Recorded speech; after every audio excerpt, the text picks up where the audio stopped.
ଆଲୋ ଶିବାନୀ ତୋର ଏତେ ଦିନେ କେ ମନେ ପଡ଼ିଲା ଖବର ନାହିଁ ଫୋନ ନାହିଁ ହଁ ଆମେ ପରା ତୀର୍ଥରୁ ଫେରିଲା ପରେ ତୁ ତ କାମରେ ବ୍ୟସ୍ତ ମୁଁ ବି କାମରେ ବ୍ୟସ୍ତ ଆଉ କୋଉଠି ଟାଇମ୍ ହଉଛି ଆସିବାକୁ ଏବେ ତମମାନଙ୍କ କଥା ମନେ ପଡ଼ିଲା ତ ସେଥିପାଇଁ ଚାଲି ଆସିଲି ଆଉ ତୋ ଦେହ ଭଲ ଅଛି ଟି?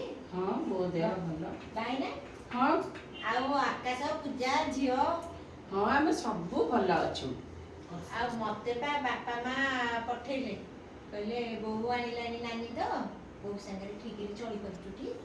ହଁ ହଁ କିଛି ଅସୁବିଧା ନାହିଁ ଲୋ ମୋର କିଛି ଅସୁବିଧା ନାହିଁ ସେ ବାବଦରେ କିଛି ବ୍ୟସ୍ତ ହନା ଆଉ ଜାଣିଛୁ ନା ମୋ ବୋହୂର ବା ମୋର ନାତିକି ନାତୁଣୀଟା ହବ ସେଥିପାଇଁ ମନ ବ୍ୟସ୍ତ ଆଉ ବୋହୂ ପାଇଁ ବି ଭାରି ଚିନ୍ତା ଯାହା ଗୋଟେ ଭଲ ଖୁସି ଖବର ଶୁଣେଇଲୁ ଯା ପିଠା ମିଠା ସବୁ ନେଇକି ଆରେ ଏଇ ବର୍ଷା ଆକାଶ ସମୁଦି ନେଇ ଆରେ ବାପାଙ୍କୁ ନେଇକି ସବୁ ଆସ ଦେଖ କିଏ ଆସିଛନ୍ତି ମାଉସୀ ତୁ କେତେବେଳେ ଆସିଲୁ?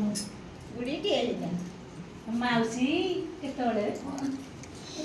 ଆଲୋ ମୋ ଗେଲି କୋଉଠି ଥିଲା? ଏଇ ହଉଛି